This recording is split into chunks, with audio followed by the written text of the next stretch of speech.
Well, hello there. Thank you for joining me today. I got a big show planned for you about all this horror going on with the children. Do you realize that this year marks the 250th year for the United States? And during that time, of the 250 years that the USA has supposedly been the USA, right? About 222 or 225 years has been at war.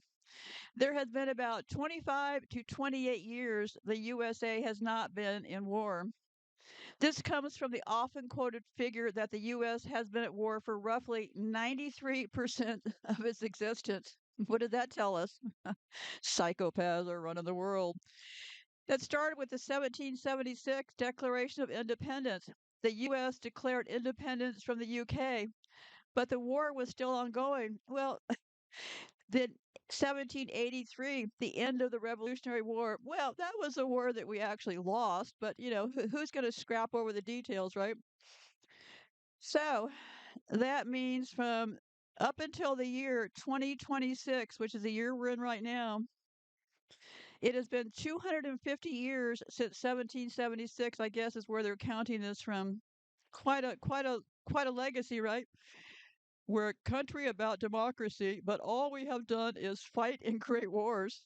Well, I see a problem with that quote, but hey, whatever, right?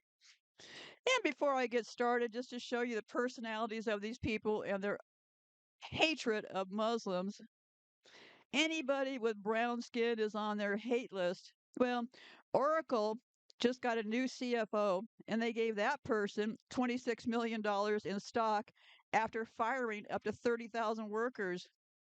Employees are saying the algorithm may have targeted those with stock options. Yes, their loyalty is never ending, right? They're getting rid of you, but it's not good enough they get rid of you. They've also got to rob you blind of all your stock options and get rid of the people they can play with the first, right? So then if you're thinking, well, not a big deal, I'm going to head over to LinkedIn and apply for some work. Well, LinkedIn is another Silicon Valley bro place, right? Tech bros run LinkedIn. Wow, let's take a look at LinkedIn. They just had a monstrous, and I mean monstrous, data breach, okay? When you store your information with these people, you're taking a big risk. I don't think you can actually cancel your thing on LinkedIn because I tried and I never quite could figure out how to cancel my thing there. But anyway, so just be careful where you have your information. Like, for example, I realized that I actually had a credit card stored at Amazon. Well, I never shop at Amazon. Get rid of that credit card. I would encourage you to tie up loose details. If you've been letting your credit card be on sites all along, go and retrieve it. Delete all that stuff that you can. Because here's what's going on at LinkedIn. The people trying to help you get work. Oh, well, I put the whole link down below. I'm not going to go into the whole thing. It's just another tech bro scam, okay? What they did was somehow when you go to upload using your phone or whatever on LinkedIn, they have these extensions that can identify if you're a practicing Muslim. So if you're practicing Muslim, they're going to tag you, right? They have extensions that also reveal your political orientation. They also had a way to track to see if you use tools used by neurodivergent individuals. So if you had some sort of handicap and you used some sort of tools, well, they wanted to know about that, right? And over 500 job search tools showing who is secretly job hunting. If you continue to trust the tech bros, you're going to be in a world of trouble. But let's get started on today's show. Women. Women can perceived as less threatening in these cases of rape. Recently, there was a case in the UK. The title was Reintroduce the Death Penalty. 12-year-old girl raped and abducted by Afghan boat migrant. Look at the words they use. The Afghan boat migrant. I guess the guy doesn't have a name. But anyway, so full stop alert. A girl has been raped, a 12-year-old girl.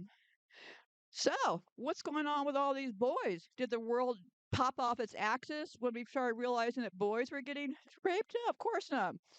They're using women for this because women can gain trust more easily from the girls, the boys, and the families. And they are sometimes former victims coerced into recruiting others. So it is a big, big deal out there with all this stuff. But the focus, they want to make it on the girls. If this deal with the Bacha Bazi, and I'll be getting into that, if it were girls dancing around the world would have screamed so loud we would have heard it shaking from the rooftops. But there was nothing but silence. There's a practice called Bacha Bazi, meaning boy play. What that really means is this: young boys being taken, dressed up, and used by men who sit above accountability. They're not hiding anywhere, they're protecting it. And when those men are the system, there is no one left to report to. On the other side are the boys, poor, displaced, unprotected. Boys who depend on the very people exploiting them. Boys who learn quickly that speaking up doesn't change a single thing. During the U.S. war in Afghanistan, American soldiers reported seeing this happen. In some cases, they were told to stand down because the men involved were allies, which means this wasn't just ignored, it was tolerated. And once something like this is tolerated at the top, it does not stay contained. We've seen this before in institutions. People were told to trust the Boy Scouts, the churches, systems where authority sits at the top. Reputations are protected, and abuse is pushed down and buried. But not everyone is at the top participates. But the system clearly is protecting the top. And here's what they say, well, it's all about control, not about being gay. Well, their historians are the ones making these claims. I had this bolt of lightning, I thought, because if you try to go on any of the AI systems and type in your thoughts like, well, maybe these men raping these boys, maybe they're really homosexuals or gay, right? You will be shut down immediately. That conversation is off the record. Do not try to have that on online because that has been isolated. They do not want us thinking that these men might possibly be gay. So, so what is with so what they did was this, and this is why I love timelines, is around the 80s they started defining this stuff, and I'll be getting to that in a second. So let's go through some of these definitions. So, yes, the acts themselves they're doing to these boys are sexual abuse of children. Some, here's where it gets tricky, okay? This is what they say. Some perpetrators could meet clinical criteria for pedophilia. Could meet. What? Who's talking this way? But not all the cases are labeled that way because the term has a specific psychological meaning. So now we're going to split hairs over the word pedophilia, okay? They do not want you calling these men pedophiles. So, in psychology and psychiatry, pedophilia is defined as a persistent sexual attraction to prepubescent children, not just a one time act, not just behavior, but an underlying pattern of arousal. This definition comes from the clinical frameworks like the Diagnostic and Statistical Manual of Mental Disorders, or that DSM 5 that I've talked about endlessly.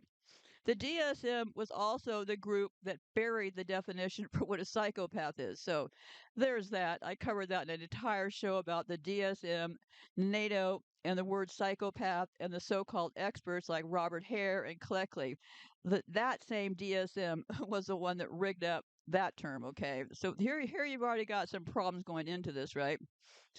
So what they do is now they separate the terms. And I'll be getting more into this later, but what they do I'm assuming to hide what's going on, right? Because I started thinking, I thought, why are they saying you can't say these people might be pedophiles? Where is that coming from? And so then I started thinking, I thought, well, this is about elite men raping children, right? That's the full subject of today. Well, where do we get this information from? Well, we get the information from historians, right? Where do we get historians from? We get them from universities. Who funds the universities? See where this is going? The elites fund all this stuff. You do not get approval to do a book or whatever you've got cooked up if you're going into a territory they do not want you talking. So, yes, on the elite level at the universities, they do, in fact, have total control over this stuff, right? So, they decide through this DSM exactly how these words are kind of work, right? And then everybody else, from what I could tell, falls in line after that point. So, here's what they say, and we're really talking splitting hair territory here, right?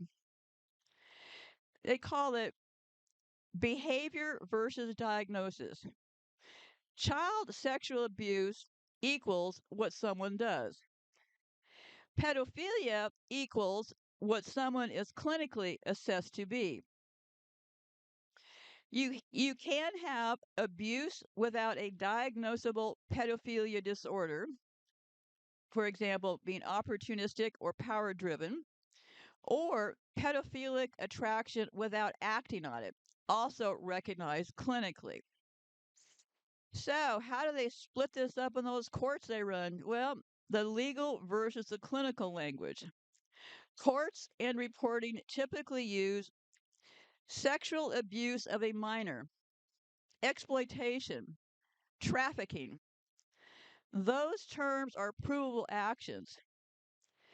Pedophilia, though, requires psychological evaluation, not just evidence of an act. So, why is this distinction enforced? Well, my view is to hide it, right? But here's what they say: they say institutions, media, academia, AI systems stick to this because it avoids overgeneralizing motives, it aligns with diagnostic standards, it reduces mislabeling in legal or academic contexts. So, the acts in Bacha Bazi equals child sexual abuse. No dispute about that, okay? The label pedophilia equals a specific clinical diagnosis, not automatically applied to every offender. So, all pedophilia involves risk to children, but not all child abuse cases are clinically defined as pedophilia.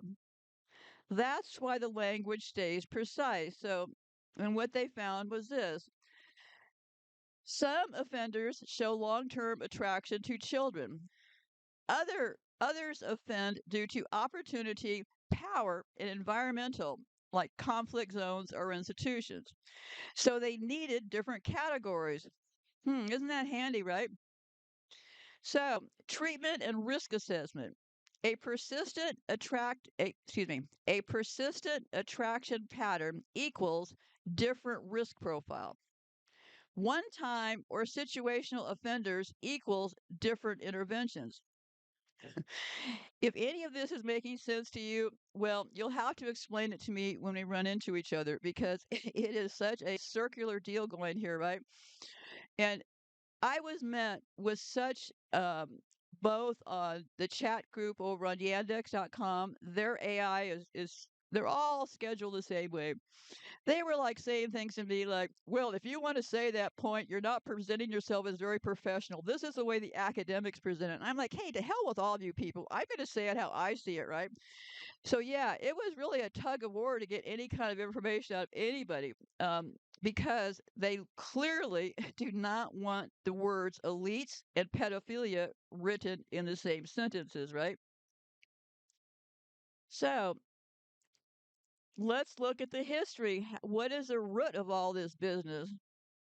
And I only caught this part because I was looking at a timeline. Always look at the root and always look at those timelines. Well, where was the first naming of all this stuff? Not the modern distinction. And that is in the late 1800s. A man named Richard von Kraft Ebing, 1886. He had a book called Psychopathia Sexualis. It was the first major medical catalog of sexual behaviors, including attraction to children. In his book, it was treated as a perversion, which is the old terminology. So he helped name and classify, but he did not separate behavior versus diagnosis the way we do today. So then in the early 1900s, we had the psychoanalysis of Freud era. Sigmund Freud focused on drives and development. He used broad, theory heavy categories, but still no modern distinction between act versus diagnosable condition.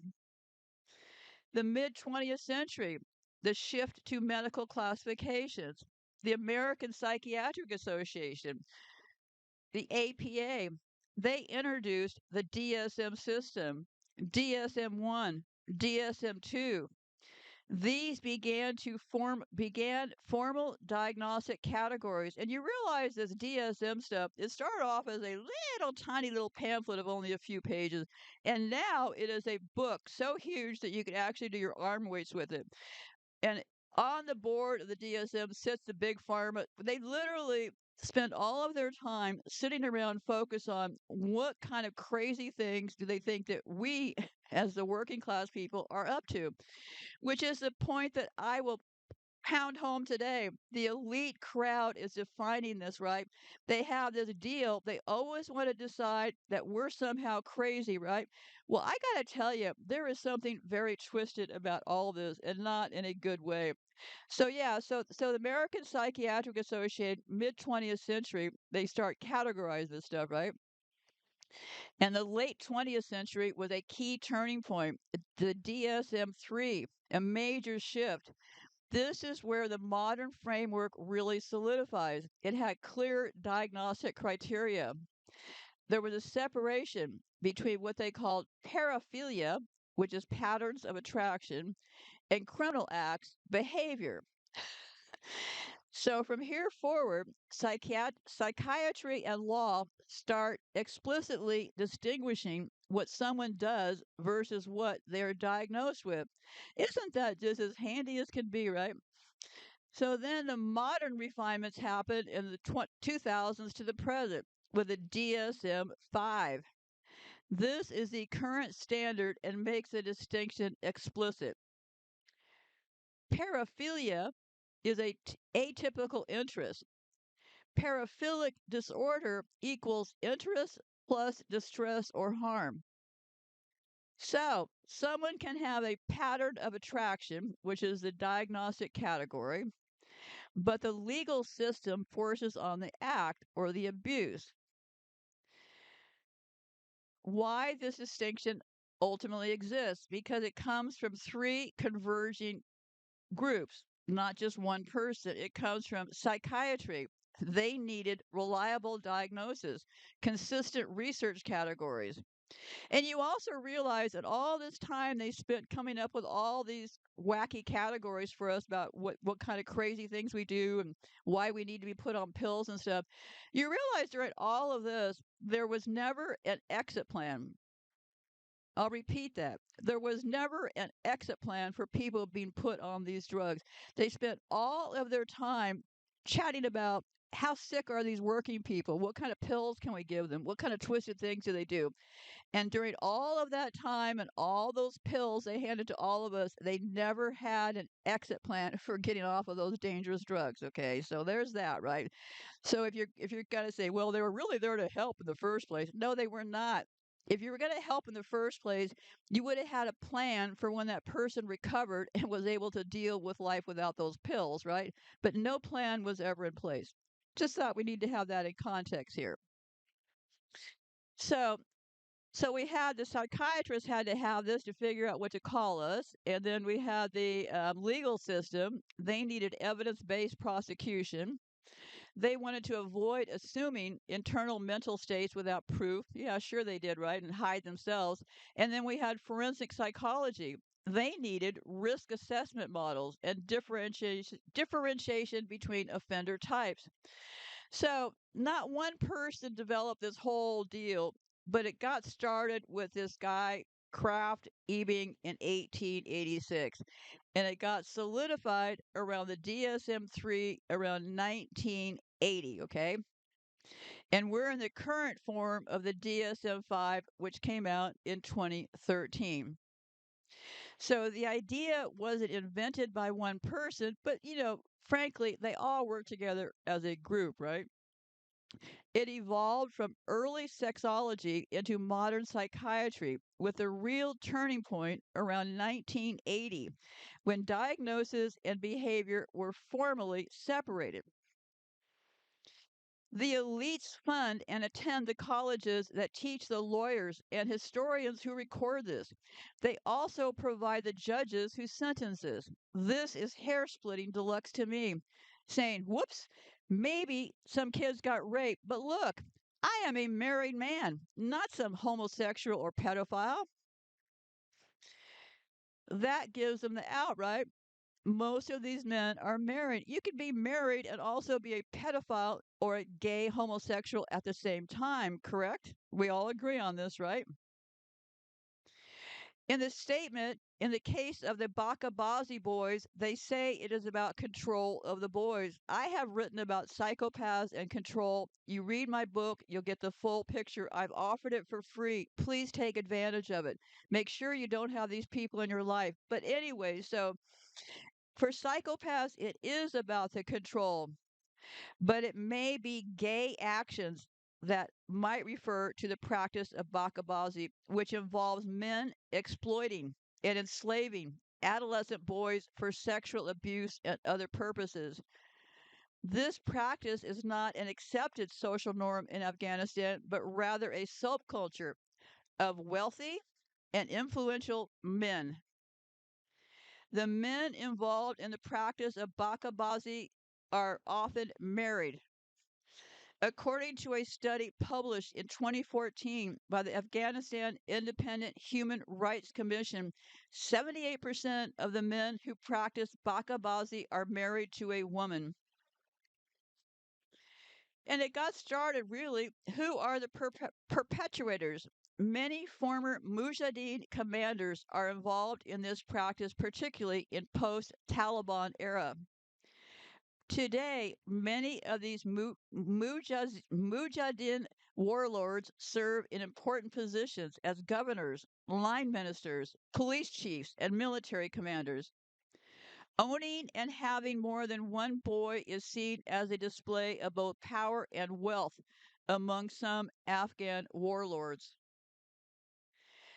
They have been reported as saying that warlords may keep up to 10 boys. The perpetuators have been protected by the police because these warlords have so much influence. The evidence shows that even police attend these types of gatherings.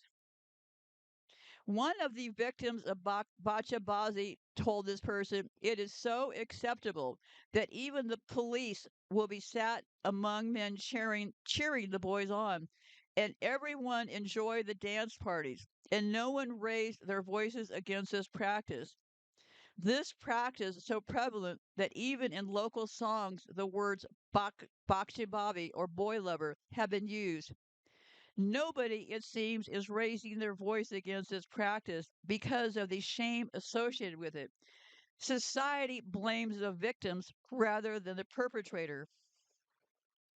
The USA spent $978 billion on the war from 2001 to 2019, but despite a growing awareness of sexual abuse on U.S. military bases, little to nothing was done to curb funding or sexual violence. For some, owning a baka as a sex slave is a status symbol. Those who can't afford it buy CDs and DVDs of Bacha Bazi from the market. Others in the Kabul chai tea houses watch videos of dancing bakas. The BBC explains how the bakas are powerless to save themselves. I started dancing at wedding parties when I was 10 when my father died, said Omid. We were hungry. I had no choice. Sometimes we go to bed on empty stomachs. When I dance at parties, I earn about $2 or some rice. I ask him what happens when people take him to hotels. He bows his head and pauses for a very long time before answering. Omid says he is paid about $2 for the night. Sometimes he is gang raped. I ask why he doesn't go to the police for help. They are powerful and rich men. The police can't do anything against them. And according to the New York Times, the American policy of non intervention is intended to maintain good relations with the Afghan police and militia units the United States has trained to fight the Taliban. It also reflects a reluctance to impose cultural values in a country where pedestry is rife, particularly among powerful men, for whom being surrounded by young teenagers can be a mark of social status. Although it has been known for centuries, occurrences in Afghanistan exploded in the 1980s. Did you hear that date? Although it has been known for centuries, occurrences in Afghanistan exploded in the 1980s with the ascendancy of the U.S. backed Mujahideen government. And that's spelled Mujabideen. I'm having some trouble with words, so that's the word. It was briefly squashed under the Taliban from 1996 to 2001, but returned again in the 20th century, 21st century. And where did it return from? Well, it returned under the U.S. protected Afghan government, made up of many of the same elements who were in power 2 decades previously. The United States government acted like they were actively trying to ignore the practice, an open secret in military and diplomatic circles. However, as it was withdrawing from the country, and this is key, listen up, the State Department belatedly released a report admitting that for nearly 20 years of occupation, there existed a government pattern of sexual slavery on government compounds. U.S. trained and funded authorities, it noted, continued to arrest, detain, penalize, and abuse many trafficking victims, including punishing sex trafficking victims for moral crimes and sexually assaulting victims who attempted to report trafficking crimes to law enforcement.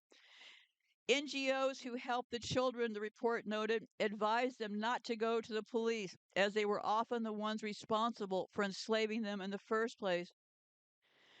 Bach- Bacha Bazi was primarily practiced by high status individuals put in power by U.S. occupation forces. Ding, ding, ding. There we got our root, right?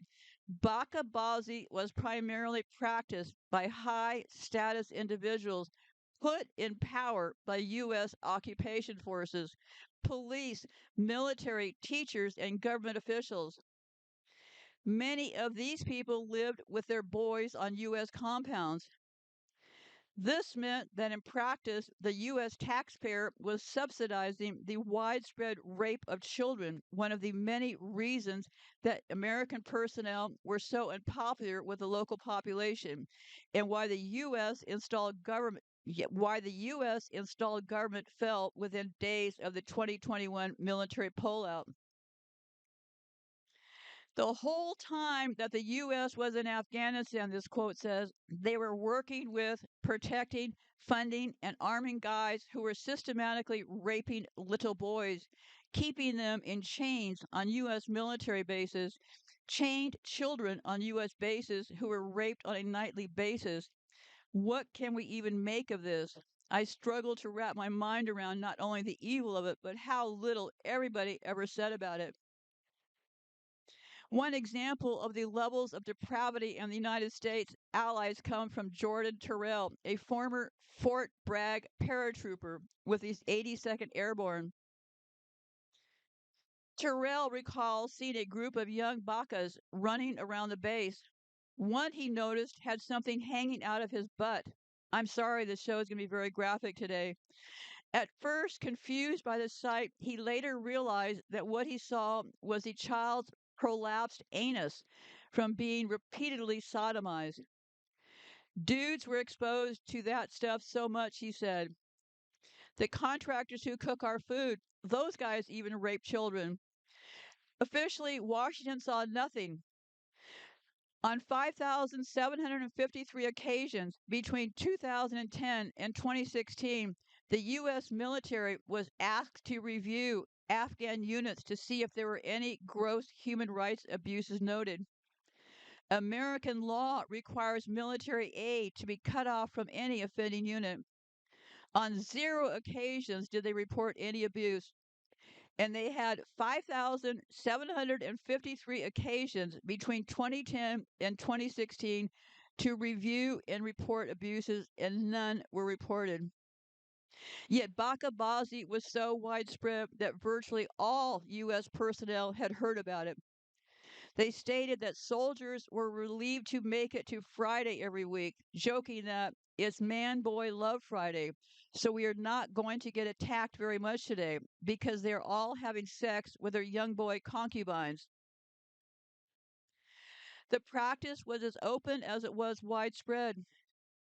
In 2016, an Afghan police commander invited a Washington Post journalist to his office for tea, where he gleefully showed off what he called his beautiful boy slave. The Afghan police were just one of a myriad of organizations the U.S. government sponsored during its 20-year $2 trillion occupation of the country. Other Americans who tried to blow the whistle on the disturbing practice and the American complicity in it ended up dead. One was Lance Corporal Gregory Buckley Jr., who was kept up at night by the shrieks of children being raped by Afghan police in rooms behind him at forwarding operating base. Via a phone call, Buckley told his father that from his bunk, we can hear them screaming, but we're not allowed to do anything about it. His officers told him to look the other way because it's their culture. It's kind of funny that their culture seemed to arrive about when the Americans did, right? Just take a note of that one. It would be the last time his father heard Buckley's voice. He was murdered on the base days later by the very locals he was trying to train and protect. Others who have taken matters into their own hands have had their careers destroyed by the military. Green Green Beret Captain Dan Quinn and Sergeant First Class Charles Martland found out that a local police commander in Kudus province had kidnapped a boy and was keeping him chained to the bed as a sex slave. After learning that she had turned to the Americans for help, the commander also beat up the boy's mother. Quinn and Martland confronted him, but he laughed it off, telling him it's only a boy after all. Incest, the pair threw him to the ground, punched him, and kicked him. Quinn was relieved of his command and sent back to the United States, where he left the military. Martland was originally going to be expelled from the Army, but after a public backlash, he was quietly reinstated. We should all be like Quinn, right? Everybody should be like Martland. Knock them in the heads and toss them on the ground and beat their faces in is what I would say. And I have never been a violent person in my entire life. But that is my reaction to all of this. And I'm telling you honestly, my reaction to all of this is I would, as a woman, I would beat these people in the face. I'd slug them so hard, I'd knock them on the ground and knock their heads out. But I'm just a lowly woman. What do I know, right? But at least I feel a little bit of courage today because we got two heroes, Charles Martland and Dan Quinn. They did the right thing. So let's talk a little bit about drug abuse and child abuse. The prevalence of Bakababi mirrors that of U.S. involvement in Afghanistan. The practice, and pay very close attention, the practice was far less common in the 1970s and 80s under the USSR backed secular communist government. In an effort to overthrow the regime and bleed the Soviets dry, Washington spent $2 billion funding, training, and arming local Mujahideen militias, including Osama bin Laden. The Mujahideen seized control of Afghanistan in 1992, not long after the demise of the Soviet Union, and this was directly at the hands of the United States of America. They were presented as brave and gallant freedom fighters. The Mujahideen were lauded in the West, but as in Venezuela, Iran, Cuba, and much of the rest of the world, the U.S. so often allies itself with deeply unsavory movements in order to achieve its ends. Not only were the Mujahideens religious reactionaries, but they displayed a conspicuous penchant for kidnapping and molesting children. And the practice exploded once they attained power. And they got power by the USA, right? That's why you always look at the root. So, although Bacha Bazi was widely adopted by the Mujahideen, it was never accepted by much of the public who saw it as barbaric and monstrous. Therefore, despite their depiction as the Afghan equivalent of the founding fathers in the Western press, many in Afghanistan saw their new rulers as little more than a gang of U.S. imposed pedophile warlords. The Mujahideen would be supplanted in only 4 years by the Taliban, who rose in power in no small part to the nationwide revulsion and outrage over Bacha Bazi. Indeed, Mullah Omar, the leader of the Taliban until his death in 2013, shot to fame due to his prominent opposition to the practice. In 1994, he led a group of armed men and a series of raids to rescue kidnapped, enslaved boys and girls. So, then we have, of course, the opium over there at the same time, right? The operation in Afghanistan caused a worldwide boom in opium consumption, with heroin addiction more than doubling in the United States alone. And you know what happens when parents get addicted to drugs? Ha! Let's think about this for a second. You get a whole generation of parents addicted to drugs. And what happens to those parents' children? Well, they kind of lose sight of them now, don't they? Those children may go off with coaches. They may go off with, dancing boys. They could do a lot of things. If you get to the parents and get them stoned out of their minds, they lose control of the children. You see how it all works together? No, no simple things happen, right? This is all on purpose. So, excuse me. So, this little operation they had going on over in Afghanistan caused a worldwide boom in opium consumption, with heroin addiction more than doubling in the United States alone. The drug became a cultural touchstone and illustrated in popular movies. By 1999, annual production had risen to 4,600 tons. Once again, the deeply religious Taliban stepped in to suppress the practice. A 2000 a year 2000 ban on opium cultivation led to a precipitous drop in production, with just 185 tons harvested the following year. Although the prohibition hit local farmers hard, it did begin to combat Afghanistan's terrible opioid crisis, again gaining the Taliban some legitimacy with the local population. Like with Bacha Bazi, though, the U.S. occupation reversed this trend.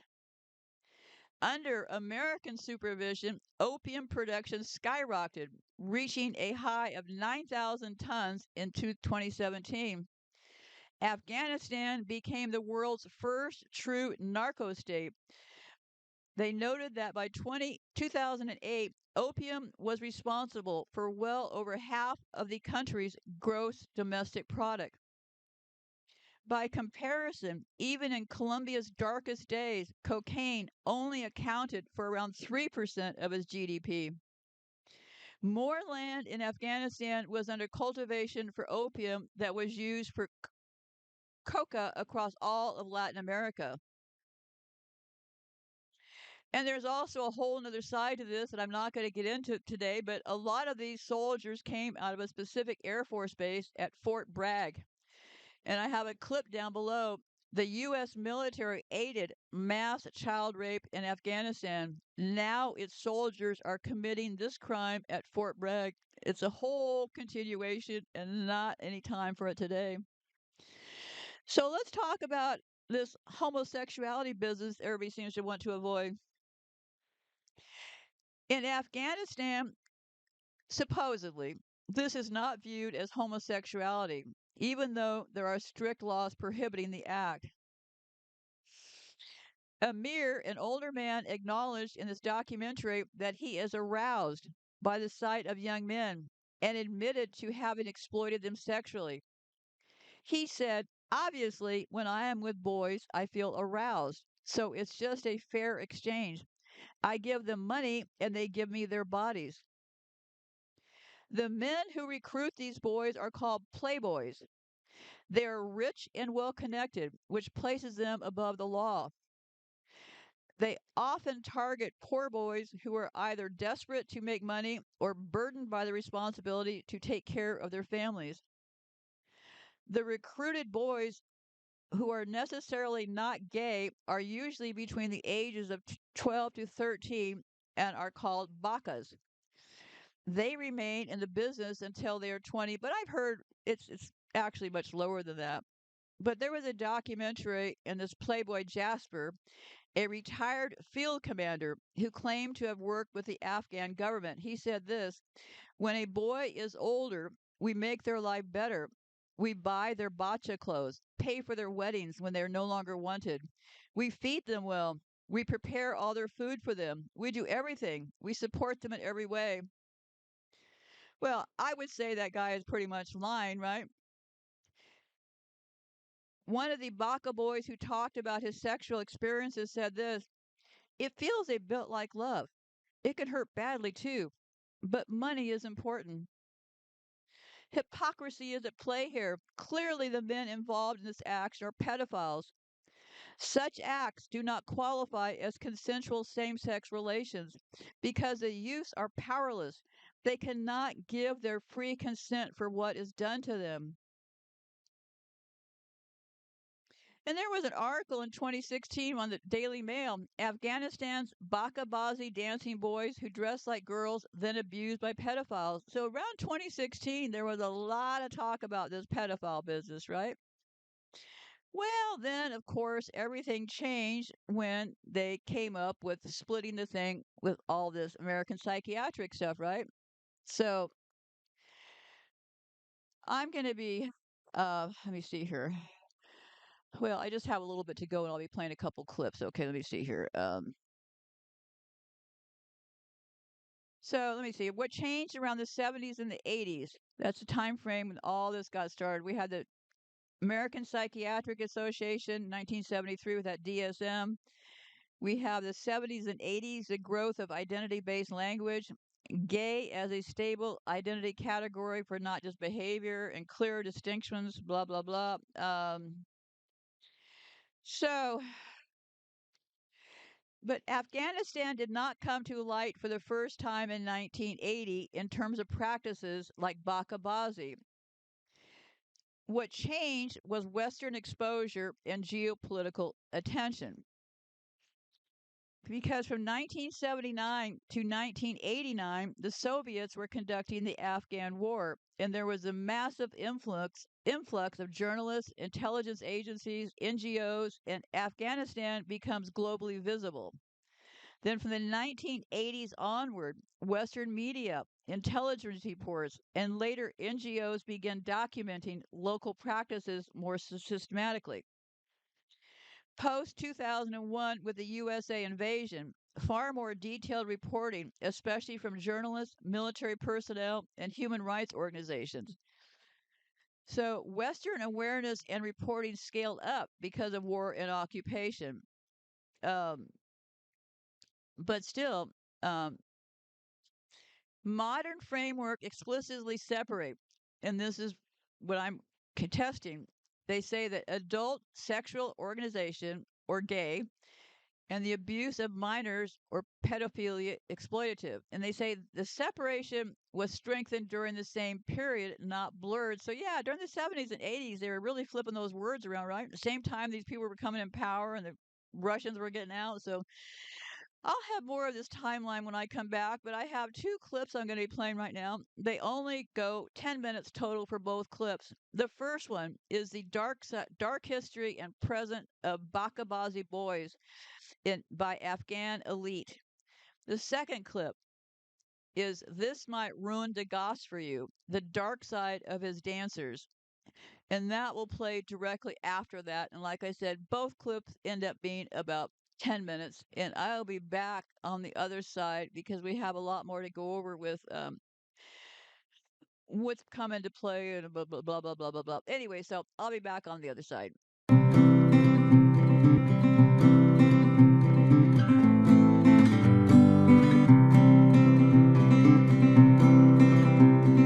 Imagine you're seated in a magnificent room, decorated royally, surrounded by the elite.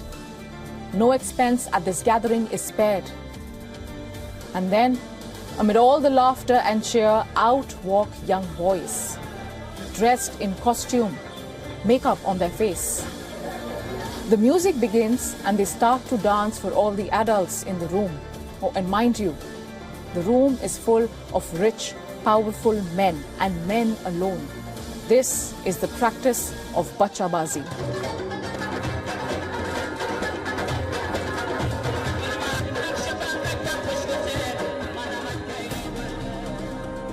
The term quite literally translates to boy play or playing with boys. It is a practice as old as time. But the changing political landscape of Afghanistan in the past few decades did not reduce the so-called elitist tradition. On the contrary, Bacha Bazi has been on the rise. The most horrifying part about this tradition isn't even the dancing. It's what happens after.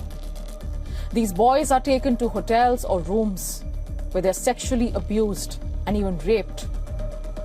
But where did this practice even begin? Why does it still exist? And why is it so normalized?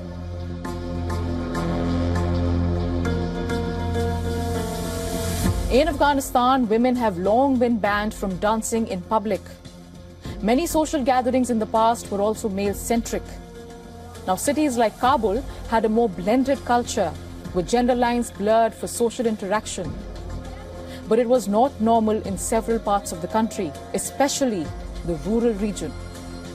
Gatherings and weddings held in remote Afghanistan and villages do not have women attendees, only men. Since women are banned from dancing in the public, that role was filled and still is filled by young boys who are made to dance in women's clothing. At times, they dance in their normal clothes too, their youth on full display for their owners and other men that prey on these children.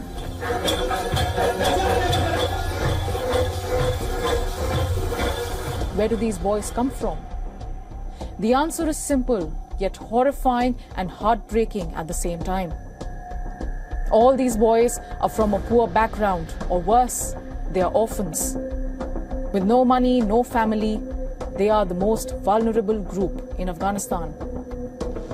And that's exactly what makes it easy for the rich and powerful predators to make these boys their slaves. In some circumstances, families who have no food and struggle to survive sell their children to these rich masters. There is little thought spared to what will be done to these boys, the trauma and abuse that they will be made to endure. For the rich and powerful, it's a hobby, a twisted tradition of sorts carried from one generation to the other. But just to be clear, Bacha Bazi is illegal under Afghan law. In the 1990s, the practice of Bacha Bazi was outlawed by the Taliban. Acts of sodomy, dancing and music have a death penalty. Even when American troops were in Afghanistan for 20 years, many reports and human rights organizations accused them of ignoring the systemic abuse of young boys by the powerful Afghani men, including police and local authorities. For American soldiers, the instructions were clear. There will be no intervention in what is the so-called local culture and practice. Intervention in the country's whole political and military structure, that was okay for Washington. And so the affluent and powerful Afghans, the local commanders, remained emboldened. Even after the fall of Kabul to Taliban and the group's return to power in August 2021, the practice is widely prevalent. The irony here is this: Taliban reinstated a ministry under its rule after its resurgence, bringing it back from the 90s. It is called the Ministry for the Propagation of Virtue and the Prevention of Vice. But this ministry only strangles women in the name of keeping in line with so-called Islamic law. But the Islamic law also considers child abuse illegal, just like it does sodomy. However, the implementation is only limited to one race or to economically backward groups, to vulnerable groups. The issue of Bacha Bazi even today is spoken about in hushed, quiet tones by people. The authorities have barely acknowledged its existence in recent past. Some say it's shame, but most people say it's because the ones indulging in the practice are powerful and influential. To these men, keeping a Bacha Bairish, or a boy without a beard, is a sign of power and a reflection of their elite social status. The justice system is hollow, broken, and hypocritical, to say the least. Even today, there is no clear data made public on how many children are abused under the so-called hobby and tradition of playing with boys or Bacha Bazi. But the question is, who will even release this data when many stakeholders and people in powerful positions in Afghanistan are actively participating in this crime of buying and enslaving young boys to objectify and sexually abuse them? Bacha Bazi is Afghanistan's open secret, one that carries a lot of hurt, trauma, abuse, and fear in the hearts of those who speak out. But so far, there is no justice. And even the hope for it is very bleak.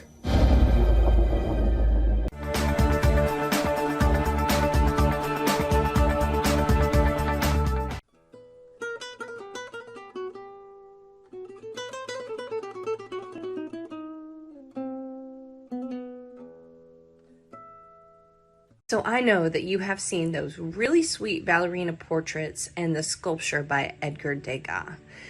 If you like these, stop listening now because I'm probably about to ruin them for you.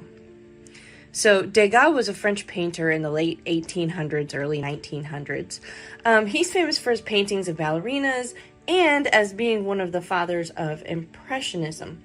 Degas called himself a realist, and he liked to paint modern life, and he did not shy away from the harsh reality of life. Now, how closely have you looked at these paintings of these sweet little dancers? Have you ever noticed the men lurking in the background? That was on purpose. What you may not know is that in Paris in the late 1800s, ballet was not what it seemed. Many young girls from poor families were encouraged to join the ballet as a way to lift their families out of poverty. These little rats, or opera rats as they were called, were subjected to exhausting rehearsals, long hours, and often treated inhumanely by their instructors. Beyond that, though, were the men. So wealthy men back then were patrons of the ballet. And in the largest ballet theater in Paris, there was a room known as the Foyer de la Danse. This was supposed to be an area for dancers to rest and warm up, but the rich male patrons were allowed into the room and had full access to all of these young girls. The girls were encouraged to play to the men to try and gain their favor, and the men would often pick one of the girls and be their, quote, protector or patron, and then pay for the girl's apartment and food and other things for certain favors from the girls. Many people looked at ballerinas at the time as just kind of a high-paid prostitute. In many of Degas' paintings of dancers, you can see these men lurking in the background, waiting for the girls if you look closely. The famous Degas statue, Dancer Aged 14, he even went a step further than that to make his point. Degas really studied criminality and believed that the facial features of humans could tell you about that person's criminal tendency. So he specifically made the face of this little dancer look kind of rat-like, and he put in some of the elements of supposed criminal facial features into her face. She was made of wax, but had real hair, real clothes, and was originally encased in glass as if she were a scientific specimen. Unsurprisingly, the sculpture was not well received when he first showed it, and this was the only sculpture he ever showed publicly.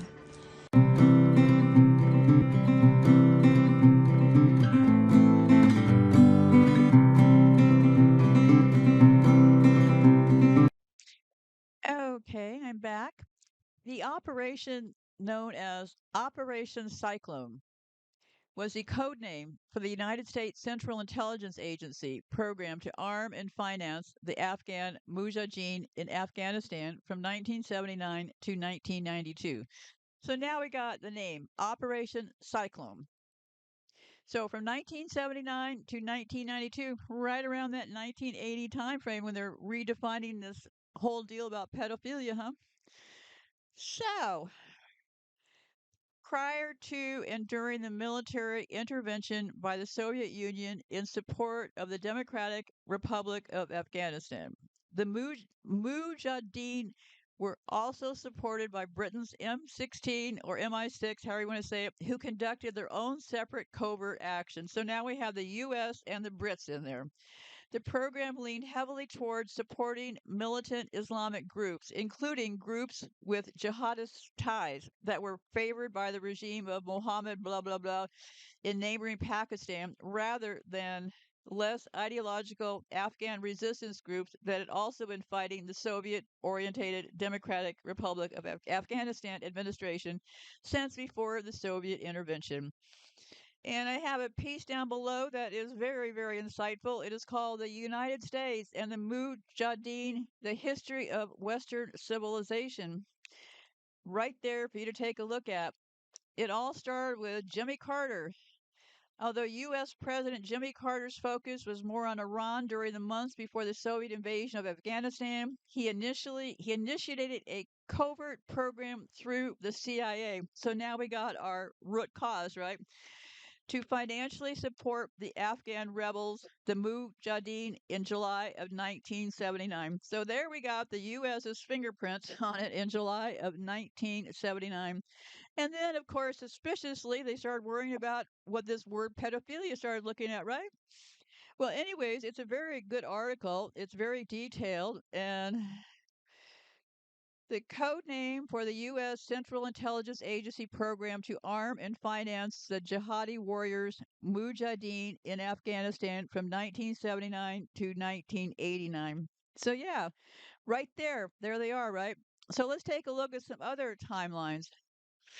Pre 2001, before the U.S. invasion of Afghanistan, the practice was already documented by anthropologists and regional reporters. It refers to powerful men keeping young boys as dancers and sexual servants, often dressing them as girls and exploiting them at private parties. And that's when the Taliban came in and banned the practice during their rule in the 1990s. So then we have this thing called the Palmero Protocol. The protocol to prevent, suppress, and punish trafficking in persons, especially women and children. Whew. Concerns trafficking in persons, which means the abduction or receipt of persons by means of the threat of the abuse of power or of a position of vulnerability for the purpose of exploitation, including the prostitution of others and other forms of sexual exploitation. Bacha Bazi, also known as boy play, falls squarely under this definition. So they say that as part of this tradition, which has existed since the Middle Ages in several Central and South Asian countries, adolescent boys entertain men by dancing for them in women's clothing, jewelry, makeup, and sometimes even fake breasts. These dances are accompanied by musical instruments and songs, some about homosexual love. Well, there it is right there, right? The owner can control and direct the boy himself or sell him to other men for dances and sex. The practice of Bacha Bazi was widespread in western Turkestan under the Russian Empire and was even recorded in Soviet times until 1930s.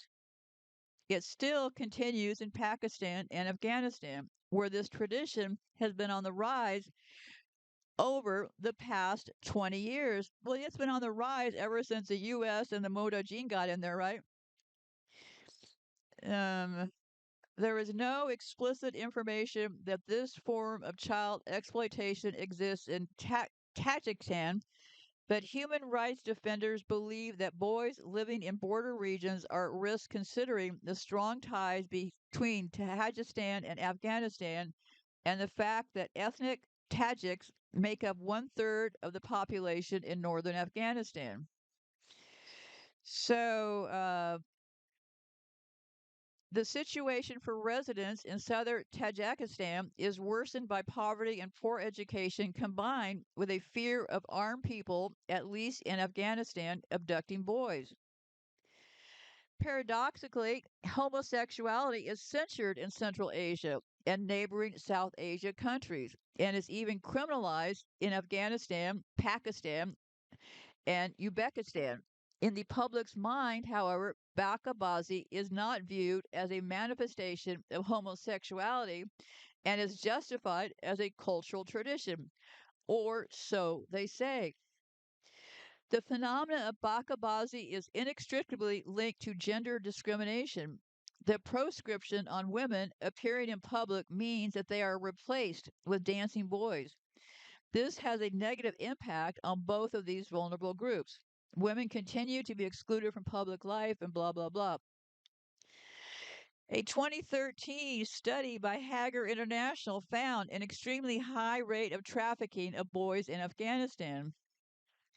Children over the age of 14 are more likely to be used for forced labor or as child soldiers, while boys under the age of 14 are more likely to be sexually exploited.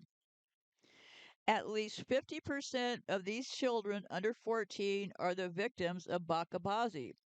So, amendments to Afghanistan's criminal code in 2017 banned this practice, setting punishments of up to 3 years in prison for the owners of dancing boys and up to 15 years in prison for members of the government complicit in the practice. Bakabazi is not just sexual exploitation of children and a means of earning money, but also a sign of status and wealth for men in high positions. Victims have stated that their abusers included many members of the government, the armed forces, and the police. In fact, these officials often strive to possess the most beautiful boys and are involved themselves in child abduction. The change of power to more radical Islamic forces has done nothing to stop this tradition. Years of armed conflict in Afghanistan have played no small role in aggravating the situation of boys. Many have been left without fathers and forced to take on the obligation to provide for their families. The general atmosphere of lawlessness and the numerous human rights violations that go hand in hand with war have also complicated the situation. Soldiers who are not able to see their wives regularly sexually exploited boys. And this is the part that is just, they always want to have this language. Yeah, everybody's doing it. Yeah, your wife's not around. Hey, grab a boy.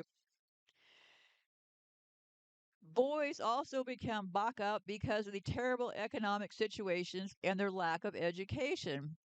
Street boys from large and poor families are particularly vulnerable in this respect. Their parents sell them into sex slavery in return for a small amount of money, or the children themselves receive meager compensation, which they generally hand over to their families. Some continue to live at home, but most stay with their owners and most cut off ties with their families. When children are abducted, their relatives cannot find them or decide not to collect them because the owners might attempt to get them back or might even kill them for trying to escape. So, I don't think there's a lot of talk about, well, when the boys retire, we clothe them, we feed them. Yeah, I think people are saying that because it makes them feel better, right? You don't want to sit there and say, yeah, well, we didn't really feed them. We beat them. We did all this stuff. You want to say, yeah, those boys, we fed them. Yeah, I don't believe that part for a second. Of the perpetrators, I believe there are people that are not involved that would find it horrendous, but not the people themselves. So, Bacha Bazi or dancing boys from boy and Baki play. So, uh, or beardless boys are also called, come from impoverished families and serve as entertainers to influential Afghans dressed as girls. They also have this thing, I don't know if I mentioned it before, this thing called Bacha Bazi, where the girls are dressing like boys. So that if you have a lot of girls, you can dress up one of your girls like a boy and send, I don't know. I can't even go there today. But anyway, so it is not rare that these children are often taken from their parents with the excuse that they are going to be provided with an education and a promising future. When they reach adolescence age and once their beard starts growing, their service is no longer desired and they are released. So, as their perpetrators have always been empowered warlords who have important positions in the Afghan corrupted government, police, and military system. So I don't know. I don't know how many hundreds of years it goes back. I have no way of verifying that. So I'm just going to kind of, well, it's there. I've got all the history down below if you want to take a look at it. But I'm just trying to focus on what's going on right now because I think a lot of this history stuff gets twisted around. Well, we always rape boys, so what's so different now? We always did this stuff. Yeah, they always have that kind of language, like, yeah, it's always happening. What's wrong with you? Haven't you kept up with things? So yeah, I don't know. I think if you were going to go around and raping boys and stuff, you probably want a cover story, right? Well, I didn't start it; they started it. See how that works? So yeah, I think it is a lot of confusion and so, they say demeaning and damaging. The widespread subculture of pedophilia in Afghanistan constitutes one of the most egregious ongoing violations of human rights in the world. And that came from Foreign Policy 2013. So, anyway, so yeah, a little bit more about the Mujahideen. Although during the Taliban's regime, Bacha Bazi was illegal and everyone involved in it would be punished. After the U.S. invasion in 2001, the former Mujahideen arose again and brought the custom back to life. Since then, the Bacha Bazi custom has evolved and pedophilia reached its peak. Across lawless Afghanistan, young boys were kidnapped, raped, trafficked, and sold as sexual slaves, also from Foreign Policy 2013. So, and this is key, listen up to this part. Once the custom made its comeback, following the U.S. invasion in 2001, members of U.S. Special Forces could hear from their bunks Afghan militia members sexually abusing boys in their base. However, they were not allowed to take action and were advised to look the other way because it's their culture. And that came from the New York Times article 2015. One of the captain, yeah, so I mean, we already talked about that. Okay, so, uh, and it came to public in 2010. The PBS Frontline did a documentary called The Dancing Boys of Afghanistan, exposing this ancient practice. You see how they're always weaving that word back in, right? They don't say we're exposing this practice. They always say, well, we're exposing this ancient practice. Almost like they want us to believe it's ancient, right? That's how I read it anyway. So, but of course, you have your own mind separate of mine. You will come to your own conclusions. So in September 2015, the New York Times published an article titled U.S. Soldiers Told to Ignore Sexual Abuse of Boys by Afghan Allies. The article served as clear evidence of how politics directly caused violations of human rights instead of protecting and fighting for them. Soon afterward, in October 2015, the Special Inspector General for Afghanistan Reconstruction opened an investigation. The report stated that Afghan security forces were involved in at least 75 gross violations of human rights from 2010 to 2016, including murder and child sexual assault. The continuous pressure from the international public led to a revision of the penal code in Afghanistan. Public sentiment and calling out does have an impact. Sitting in your house staring at your phone has very little impact except for on you personally, right? But going out and actually doing something is actually quite refreshing. You might find that you feel a lot better when you have a stand for something, right? If you don't stand for something, you're going to fall for it all, as the old saying goes, right? So, anyway, so even with the Taliban overtaking Afghanistan in 2021, there was not much hope that Bacha Bazi would face its end. As U.S. forces withdrew from Afghanistan, let me see, the legal system, yeah, it's still going on. I have every documented piece you want to know. So, when was the first exposure? In 2002, the New York Times. It's an open secret. Warlords and pedophilia. See, they're calling them pedophiles back in 2002. Okay. And the key points they reported were Afghan warlords openly keeping dancing boys. The abuse widely known but treated as a local custom, occurring among militia leaders aligned with the U.S. This was one of the first major American newspaper reports describing it clearly to U.S. audiences. The response, almost none politically. The issue largely disappeared from U.S. headlines for years. It came up again in 2007. There was an international wire service report by Reuters. Afghan warlords sexually abusing boy dancers. The boys often bought, trafficked, or forced into service. Reuters' coverage pushed the issue back into Western media. And then in 2010, there was a major documentary, the PBS one, called The Dancing Boys of Afghanistan. And it showed boys trafficked to warlords, sexual slavery networks, abuse linked to police and militia commands. The investigation shocked many viewers and won journalistic awards. The response, still largely symbolic condemnation. In 2012, U.S. military incident. A Marine in Afghanistan was killed by a T-boy connected to an Afghan commander. Reports revealed U.S. forces had already witnessed abuse cases for years, and the response was internal concern inside the Pentagon, but no broad policy shift.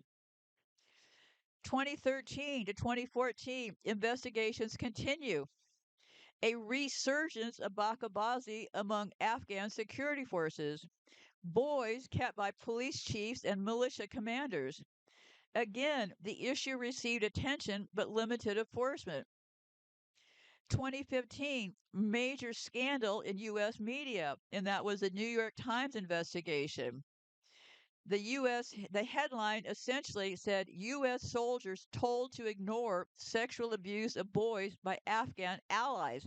They're saying allies. They're not saying our enemies over there, right? They're saying our allies, right? I had to pay attention to these words. The U.S. troops were ordered not to intervene. Abuse happened on military bases. Soldiers who tried to stop it were punished or killed.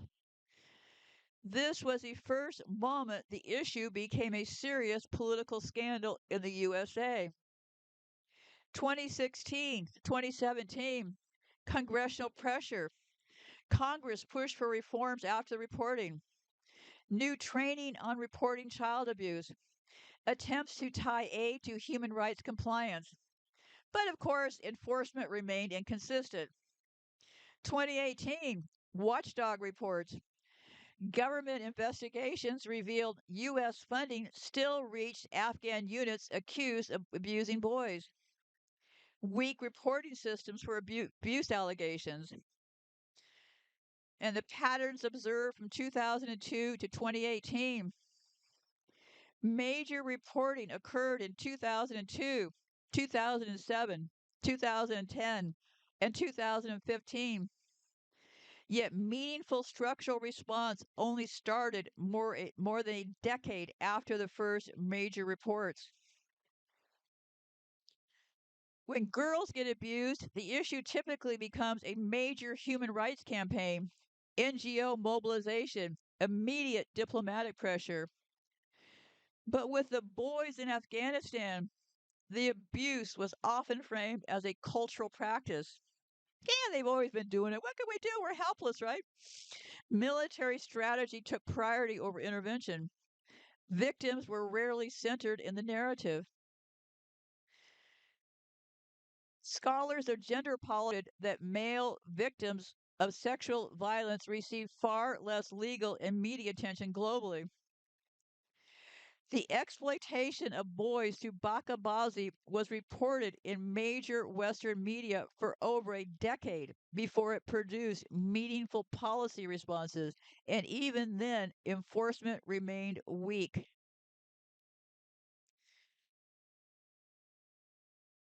Boys are targeted because the system makes them the safe victims. Boys don't get pregnant. They don't have inheritance claims.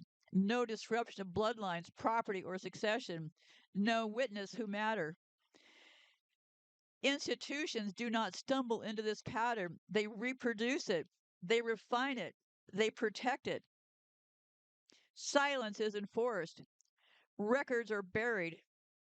Authority closes rank, and once that machinery is in place, abuse is no longer an aberration. It all started long ago. Let me tell you a little story about the Elm Guest House. That story broke in 7th of August, 1982, when the Daily Express reported that at least 3 MPs, a member of staff at Buckingham Palace, and leading lawyers, doctors, and city businessmen were questioned as part of inquiries related to a vice ring in a brothel in a smart London suburb. Over the next 10 days, more lurid allegations emerged in almost every national newspaper. A police raid on the guest house in Rocks Lane Barns, involving up to 60 officers, found a huge store of pornography material, including videotapes. There were also whips, chains, and ropes. There were 2 little boys being used as child prostitutes. It was also revealed that Scotland Yard detectives were investigating the disappearance murder of 8-year-old Visha Marodi and 15-year-old Martin Allen in connection with the guest house. After those initial 10 days of reporting, there was nothing more in the papers. The reason for this silence, revealed in an article which appeared in Capital Gray magazine in August of 1982. Libel threats were used to silence the newspapers after reporting on the VIP pedophile ring. The Attorney General, Sir Michael Havers, personally investigated complaints from lawyers representing Elm Guest House. Sir Michael Havers played a leading role in the St. Peter Hyman cover up and told Gregory Dickens not to name the pedophile diplomat in Parliament. Havers argued that Hayman should have retained his anonymity, but didn't think the British public needed to know that powerful establishment figures abused children. Scotland Yard, of course, denied the allegations made by the Daily Press that the guest house's visitor list included 3 MPs and a member of Buckingham Palace staff. A spokesperson for Elm Guest House told Captain Gray, "These were professional business people. We are talking barristers, doctors, a couple of priests, and a vicar. We know now that these professional people were almost always certainly all pedophiles." One of the barristers who visited Elm Guest House was Colin Peters, QC, who was later jailed for his part in Britain's biggest child sex ring, which had over 150 victims. It's clear that Scotland Yard, Sir Michael Havers, and the Elm Guest House lawyers were all following the same script. It's easy to blame the press for their part in the cover up, but they were up against the most senior police and law enforcers in the country. The Elm Guest House was on Rocks Lane Barns, southwest London, now converted into flats. Between 1979 and 1982, it was owned and run by Carol Kaser and her husband, Harun, who were both bisexual Jews. Carol Kaser had been paid by the Spartacus Club, ostensibly a gay club, but really for pedophiles. I've talked about them. After, let me see, she was approached to become a venue for their parties after being approached by leading Spartacus Club members Peter Glencross. The Spartacus Club is exposed in this article in 1983. The Spartacus Club was run by Catholic priest John Stamford from Amsterdam. Stamford masqueraded as a gay rights champion, but was secretly a leading member of the Pedophile Information Exchange, or that group called PI. The venue was advertised in the press, including Capital Gay magazine and conservative party literature.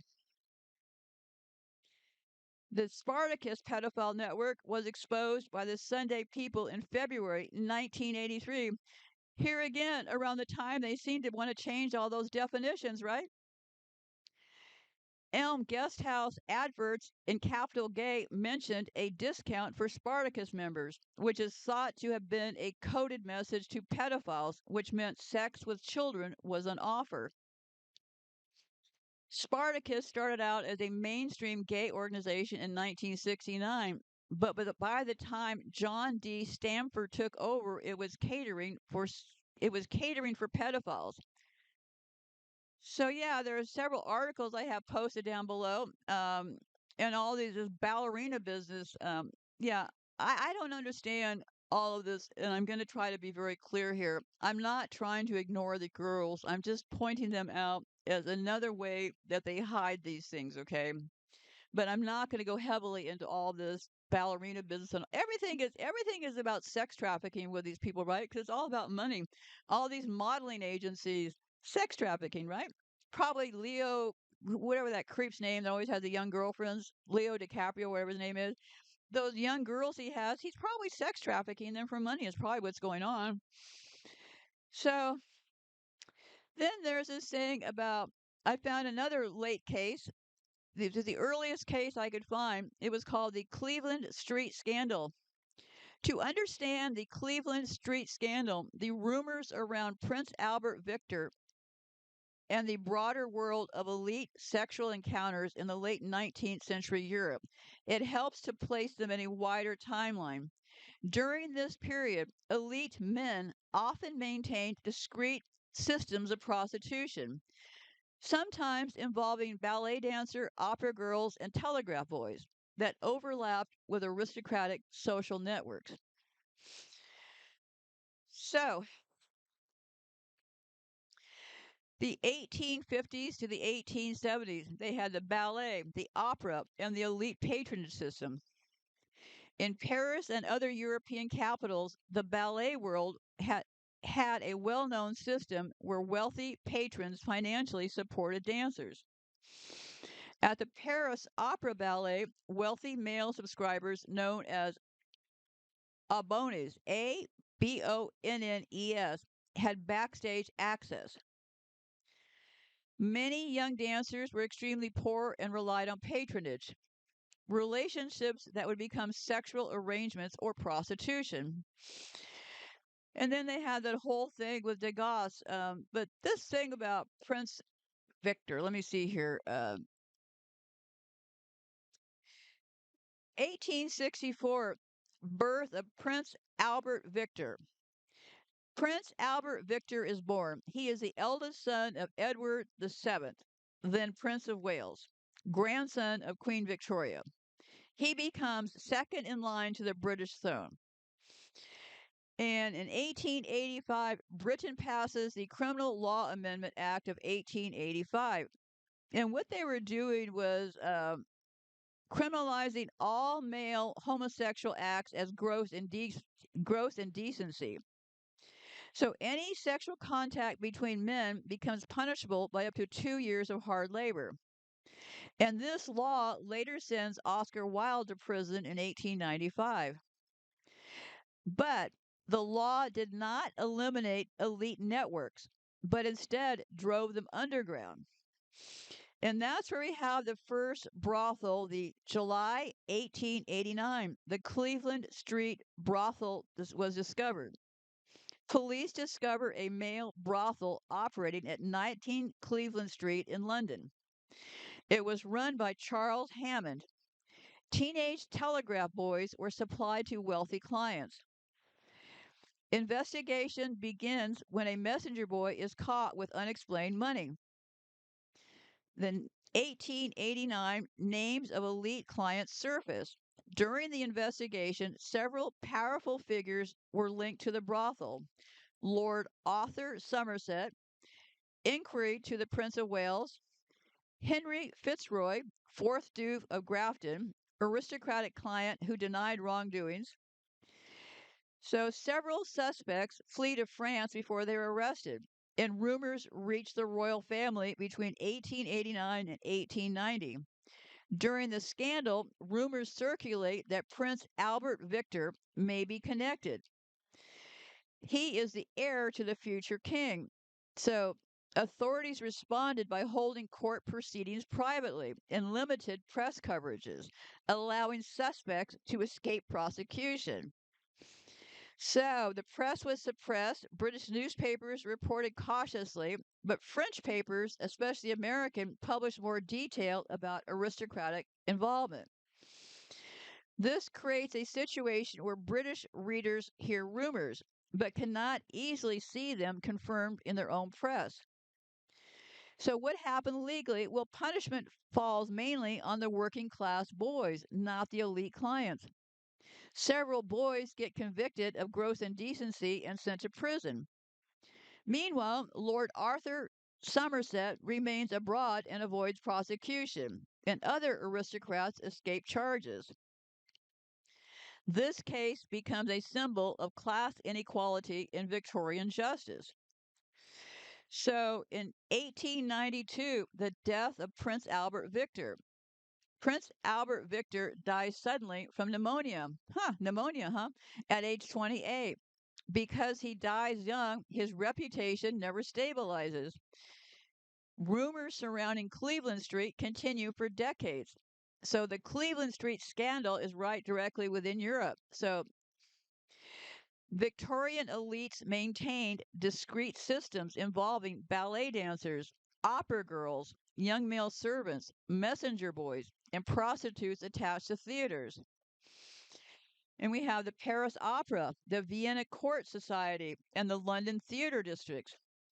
And that Vienna Court Society, pay attention to that mob of people over there because that area is the biggest stronghold of the Habsburgs. And that area has a lot of very interesting things going on there, but no time for that today. So, why did the Cleveland Street case matter? Because historians consider it important because it exposed class based justice, elite sexual networks, press suppression, and royal proximity to scandal. It became one of the first modern scandals showing how power could shape investigations and legal outcomes. So, yeah, that's exactly how it happened. So, they started off the 1850s to 70s. It was the ballet, the operas, and the elite patronage systems. Then 1864, Prince Albert Victor is born. They have legal changes, 1885. I have all this down below. So, yeah, it seems pretty suspicious, right? All these elites belonging to this group and using telegraph boys to have sex with them. So, yeah, I'm going to put this on hold for a second here. So then in 1885, they passed the Labouchere Amendment, Labouchere Amendment. It criminalizes any sexual act between men, even private consensual relationships. Yeah, they go through a lot of things, but here's what's very interesting about this whole Cleveland thing. Jack the Ripper shows up right around the middle of this thing. Now, I don't know if Jack the Ripper is part of this, but it really could be, right? Because I just took a brief look because I was curious. 1888. Notice those years, 888. Um, Whitechapel was full of prostitution, poverty, police corruption, and migrant communities. The killings triggered mass media hysteria, with newspapers printing daily updates. Later, conspiracy theories emerged decades later, tried to link the murders to Prince Albert Victor. But historians largely dismiss those due to lack of evidence. Well, or lack of, right, a way to get funded, right? Um, However, the murders helped create an atmosphere of public obsession with sexual crimes and hidden vice. So that was Jack the Ripper, 1888, right? And then July 1889, the Cleveland Street scandal explodes right at the same time as Jack the Ripper. Now, I found that pretty interesting, but I'm not going to be able to solve Jack the Ripper today. But it seems funny that Prince Albert Vicker, who they think was, maybe Jack the Ripper, was the grandson of Queen Victoria, son of Edward VII, and second in line to the throne. So anyway, 1890, the scandal fades, but suspicion remains. Public anger grows over the perception that aristocrats escaped while poor boys were punished. Radical newspapers accuse the government of protecting elites, manipulating the justice system. This fuels distrust of the system.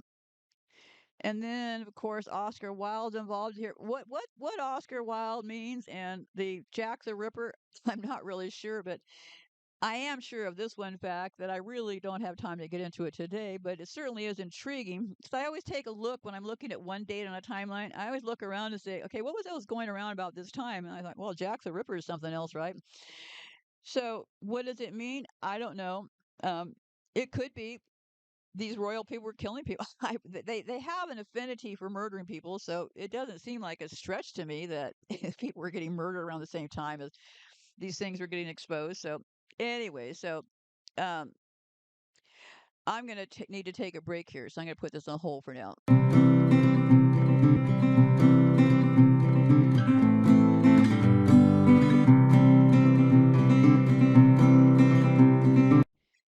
Okay, let's talk about how we got these warlords in the first place.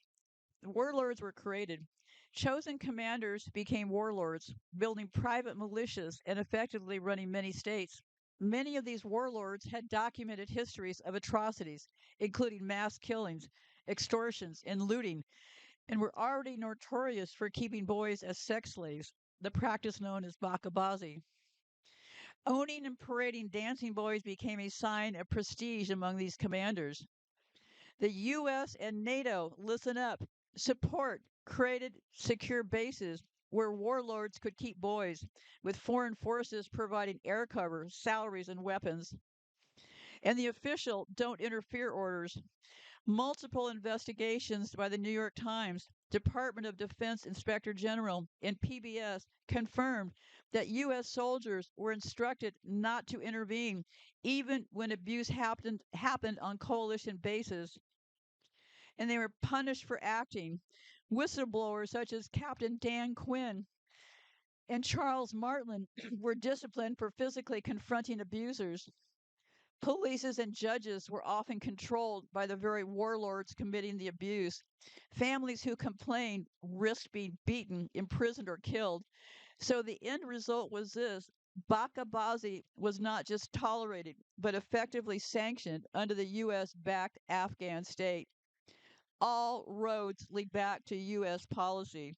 The USA, CIA, and NATO, good morning, Brussels, didn't just look the other way. They picked the warlords. They armed and funded them. They gave them political cover. They ordered the troops not to interfere. This turned a warlord predation into child rape, into a systematic feature of the U.S. occupation. Majority of the victims were boys. Abuse often occurred in male only institutions, altar service, choir service, but here it was different. The political narrative: sexual abuse is framed primarily as men harming girls or women. Male victims are treated as exceptions, edge cases, or reframed as something else. This gap persists even after Jeffrey Epstein and Sean Diddy Combs. Male victims destabilize multiple power structures. Acknowledging mass abuse of boys forces uncomfortable questions. Why were male only spaces so protected? Why were boys' bodies treated as expendable labor in the choirs, the altar service, the athletics, and the military prep? Why did the elites, the churches, the schools, and the courts all close ranks? This implicates churches, schools, sporting leagues, sporting institutions, and the legal system itself. Much bigger blast radius than just one bad rich guy. Boys are assumed to be less harmed. Abuse is reframed as initiation, confusion, or homosexual scandal. Male victims are pushed into silence by shame, fear of emasculation, fear of being labeled gay or complicit. So even when boys are abused, they report later or never. They are less believed. They are less centered in coverage. Modern anti trafficking discourse is built around visual innocence, rescue optics, a protector protection dynamic. Boys don't fit that. Their abuse doesn't mobilize donors, clicks, or moral theater as cleanly. Institutions abuse boys at scale. Media prefers stories about girls because they're safer, simpler, and don't threaten entrenched systems. Epstein and Diddy didn't shift that, they reinforced it by keeping the focus on individual villains and female victims. And I talked a lot about these castrati boys in the past, and I keep having these questions. So this was a question that kept ringing through my mind. They didn't need boys to sing in churches like they said. They said they wanted boys for the high voices. Well, why not women? We have pretty squeaky voices ourselves, more squeaky than boys, right? We're women. Yeah, we don't have that baritone, that testosterone. When a woman takes testosterone and all these transgender deals, the minute they take that first shot, the voice drops. Hello, my name is Diane. Yeah, the voice immediately drops. So, yeah. So, why didn't they just pick the girls?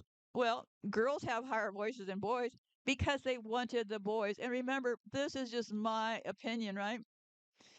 Because they felt like, well, boys can't get pregnant, boys aren't going to get harmed. Let's just rape the boys, right? That's exactly how it happened. So everything got twisted around to say, well, we got to have boys because they got the high voices. Well, no one asked about women's voices because the system already decided that women were the problem, right? Because women can get pregnant. They never said, well, just let women sing instead of boys because they already have the high voices. Women's high voices were never forgotten, they were actively excluded.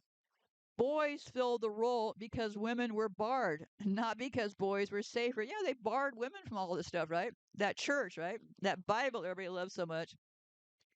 And that exclusion created these male only spaces, which became abuse factories protected by their very own doctrine. Preference for boys' voices is not about sexual orientation, it's about power, control, and access. So, women were forbidden or impure. Boys were defined as not yet sexual. High voices were framed as angelic, pure, and pre sexual. With that logic, boys were treated as objects or instruments, not as sexual partners the way they become today. Now, I think it was the whole setup was to become sexual partners, but hey, they can word it however they want. The reality is kind of a different story, if you ask me. So, and yeah, there's all this thing about um, men who insisted on boys' voices weren't expressing sexual identity, they were enforcing doctrine exclusion of women. Abuse followed because boys were then placed in total dependency. So, yeah, the Cleveland Street scandal of 1889 was one of the most explosive political and social scandals in late Victoria Britain. It exposed a secret male brothel covered with elites, right? And I've got everything you want to know about these people down below. And I've uncovered a really interesting person. And let me pop over here and tell you this guy. I was really stopped in my tracks with this guy. Um, this guy, he's wearing a fez hat. He was Lord somebody. Wait a second here. I got his picture here. Over on my website, I've got the picture. I can't when I upload this to the podcast, the pictures don't show up. So all you're going to get is a copy. So if you want to look at pictures, you have to go to my website. So okay, let me see here.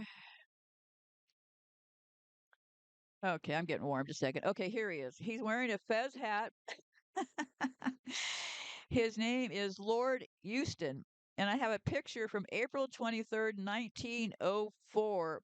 And another name that surfaced was Earl of Euston, a well connected aristocrat. Um, the case was no longer routine vice investigation. It became a center of power and royal power. Yeah. So yeah, this Lord Euston guy, he's wearing he's wearing like a fez hat. So anyway, so yeah, yeah, so I have it all over my website. Let me put this in hold for a second here. And I have a lot of information about the Greeks. The Greeks were the only ones who really openly talked about the pedastry, the sex with the kids and stuff. I've got everything you ever want to know down below. I need to close off this file pretty soon here. So, um, in Greek society, they condemned adult male citizens who remained passive. They punished boys who failed to exit the role properly and used shame to reinforce silence. And so that whole Greek thing, I'm not going to go into it today, but they were the ones first talking about it in detail. And other countries, for whatever reasons, did not seem to want to talk about it. Same way you won't be able to get them to talk about, is this thing really, really about control? Is it about gay sex? Is it about pedophilia? Well, for sure we know it's about pedophilia, right? Um, I would have to say that it's likely about attraction to the same sex, which would, according to their own theories, mean that that would be homosexual, right? If you're attracted to the same sex as you are, that would make you homosexual. If you're having sex with a child, that would make you a pedophile. So I don't really see all of this name stuff as anything other than, you know, splitting hairs and stuff they cooked up. So, and I have some first, there were some things they talked about in 1864. A Hungarian explorer traveled in disguise in rites of dancing boys. That's how far back they say it went.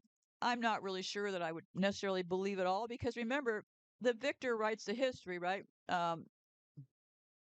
So it's all about silencing people. If they can't silence you, what do they do next? Well, they murder you, right? Same thing they're trying to do to me to keep me out, keep me quiet, murder me, right? Well, not working out so well, but hey, one day it will pretty soon. So so anyway, so until the 1970s, most historians did not frame this as systemic harm, and many readers came away thinking they were quaint or benign traditions.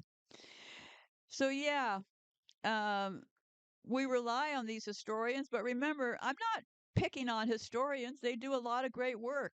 I got a lot of information from the backs of all these fine historians, but we never should lose sight of the fact that historians are funded by universities. Universities are funded by the elite. So it all carries in the same circle. So this is, in fact, about omission, right?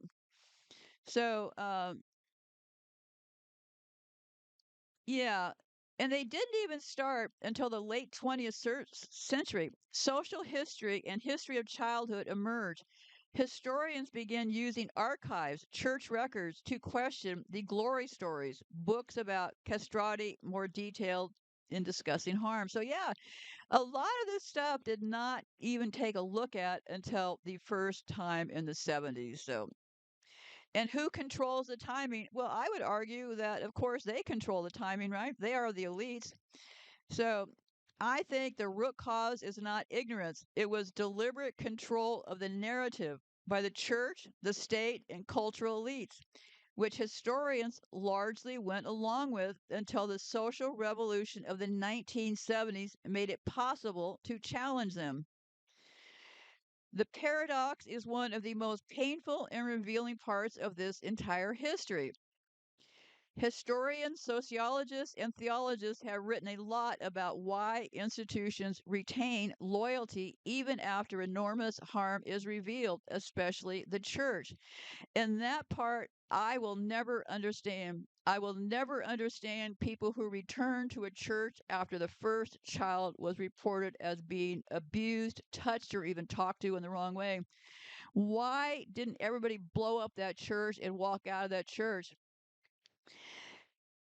Even now, many still attend despite knowing the history of these churches, some out of the faith, some out of habit, and some because the church has successfully rebranded itself as repentant and protective. But for many survivors, this is experienced as ongoing betrayal, a sign that society is willing to forgive institutions more quickly than victims. Even when church abuse was widely rumored, people kept attending Mass because that's where salvation, sacraments, and community life were dispensed. And all this business about Jesus needing to save us from our sins, what is that all about? I don't have any history of abusing children. The church does. The military does. These people do. The elites have a history, which I've tried to outline to you in all these shows I've been doing about this male rape. They have the history of this harm to children and the most vulnerable. I personally do not share that history. I hope you don't either. Stop co opting what they're saying when they say, well, we've always done this. No, we is them. Not me, not you, but them. Stop agreeing with things. Well, people have always raped children, so it must be the way it is. No, that is not what it is. And it's ironic that they claim this Jesus person is here to take away our sins. I think Jesus and these elites need to look within. They are the sinners. They are the dirt within the pile, right? They are the ones who are abusing the children, controlling the laws, and how they split the hairs on all these words. But at the end of the day, I still see them as a bunch of child rapists who are, in fact, pedophiles. Why else would you rape a boy if you're a man, if you're not a pedophile? Sure. Tell me about control all you want. Sure. Tell me about how the words need to be split up. But let's use a little bit of logic right here, right? Goodbye for now. Be safe.